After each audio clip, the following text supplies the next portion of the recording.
தீபாவளிக்கு பட்டாசு வெடிக்கிறேன். இப்போ நான் என்னென்ன பட்டாசு வெடிக்கிறேன் நான் உங்களுக்கு காமிக்கிறேன். இது பார்த்தீங்கன்னா மேலே போய் வெடிக்கும், அதான் ஸ்கை ஷாட்.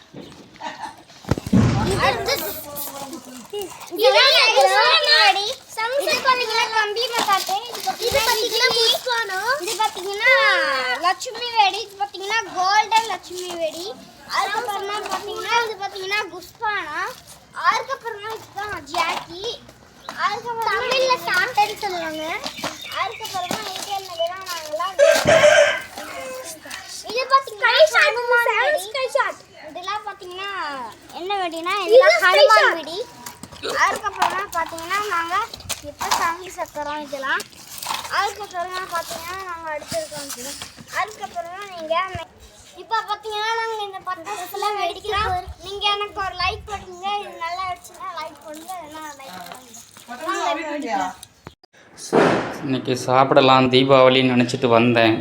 காலையில் தூங்கி ஏந்திருக்கும் போது பயங்கரமான வெடி வெடித்து தான் ஏந்திச்சேன். ஏஞ்சி பார்த்தா நம்ம வீட்டில் இல்லை, பக்கத்து வீட்டில் இல்லை. சரி தூக்கத்தில் கனவு தான் நினச்சிக்கிட்டு சரி பரவாயில்ல இதுதான் ஏமாந்தது, சாப்பாடாவது இன்றைக்கி விதவிதமாக இருக்கும்னு நினச்சிட்டு வந்து பார்த்தா பழைய சாப்பாடு இருக்குது, பழைய ரசம்தான் இருக்குது. இது பழைய சாப்பாடு. இதுக்கு சட்னியும் காணும், சாம்பாரையும் காணும், எதையும் காணும். ஏதோ கனவுல பார்த்தா ஏகப்பட்ட ஆப்பிள், ஆரஞ்சு, பேல்பெரி, ஏகப்பட்ட பழ வகைலாம் இருந்தது. அதெல்லாம் ஒன்றும் காணும். நம்ம வீட்டில் காய்க்கிற நம்ம தோட்டத்தில் காய்ச்ச காய் தான் இருக்குது. இதுதான் இன்றைக்கி எனக்கு தீபாவளியா.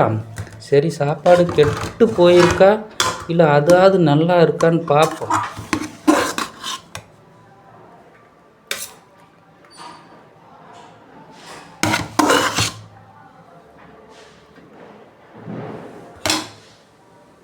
சாப்பாடு நல்லா தான் இருக்குப்பா, கேடலை. சரி இன்றைக்கி தீபாவளி.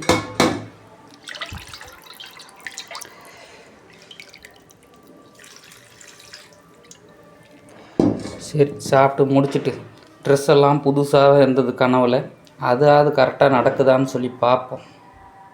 சப்பாத்திக்கு ஒன்றும் இல்லை, என்ன செய்ய ரசத்தை வச்சு அட்ஜஸ்ட்மெண்ட்டும் பண்ணுவோம். இல்லைன்னா அதுவும் இல்லாமல் போனது போயிடும். இன்றைக்கி பகவான் இன்றைக்கி கொடுத்தது இவ்வளோ தான் அப்படி நினச்சிக்குவோம். இதையும் சந்தோஷமாக சாப்பிட்டுக்குவோம். அப்படியே ட்ரெஸ் ரூமுக்குள்ளே வந்து ட்ரெஸ் எல்லாம் நிறைய புதுசாக இருக்கும்னு சொல்லி எடுத்து போடலாம் அப்படின்னு பார்த்தேன். எல்லாம் ஏற்கனவே போட்ட ட்ரெஸ்ஸாகவே இருக்குது. ஒன்றும் புது ட்ரெஸ்ஸே காணும். இதுவும் கனவு தான் கண்டம் போலகுது. எல்லா ட்ரெஸ்ஸும் பழசாக தானே இருக்குது. அப்போ இதையும் எனக்கு ஏமாற்றம் தானா. சரி பரவாயில்ல, அட்ஜஸ்ட்மெண்ட் பண்ணும். இதுக்கெல்லாம் பரிகாரம் தேடணும்னா நம்ம நிறைய பாவம் பண்ணியிருக்கோன்னு நினைக்கிறேன். நிறைய ஜீவங்களுக்கு இன்றைக்கி போயிட்டு சாப்பாடு கொடுப்போம். மீந்து போன சாப்பாடு பால் எல்லாம் ஊற்றினோம்னா நம்மளுக்கு புண்ணியம் கிடைக்கும்னு நினைக்கிறேன். அதையாவது செய்வோம். பூனைக்கு பால் வச்சுருக்கேன். அடுத்த வருஷம் தீபாவளிக்காவது எனக்கு ட்ரெஸ்ஸாக கிடைக்கட்டும். நான் செஞ்ச இந்த வருஷம் தீபாவளி பாவத்துக்கு இன்னும் கொஞ்சம் பரிகாரம் தேடுறேன்.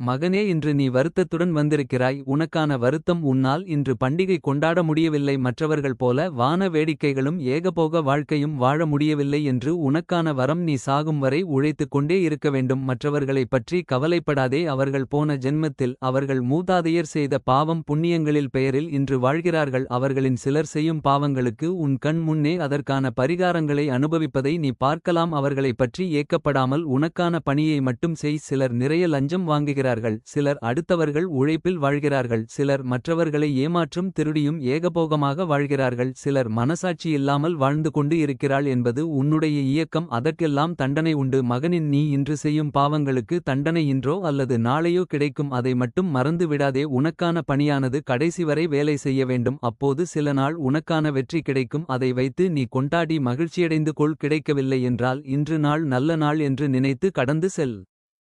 தீபாவளி அன்று கடவுளிடம் சென்று வழிபாடு செய்து அவர் கொடுத்த அருளின் பேரால் இன்று நாள் நல்ல நாள் என்று நினைத்து நான் வேலையை தொடங்க நினைத்தால் எனக்கு யாரும் வேலை கொடுக்கல. ஏன்னா நான் தீபாவளி. எனவே எங்கள் வீட்டில் இருக்கிற கேமராவை கழட்டி அன்றைக்கி ஃபிட் பண்ணது தான் என்னுடைய வேலை. இதே போல் எல்லோரும் ஒரு நாளும் கடந்து செல்ல வேண்டும் என்றால் இப்படி நினைத்து தான் கடந்து செல்ல வேண்டும். அப்போது தான் அடுத்த நாள் மகிழ்ச்சியான நாளாக அமையும். எல்லாருக்கும் சந்தோஷமான ஒரு வேலையை செய்ய முடியும் என்பது என்னுடைய கருத்து. இந்த கருத்து உங்களுக்கு பிடித்திருந்தால் ஒரு லைக் பண்ணிக்கிங்க. எங்கள் சேனலை சப்ஸ்கிரைப் செய்து வச்சுக்கிங்க. நன்றி.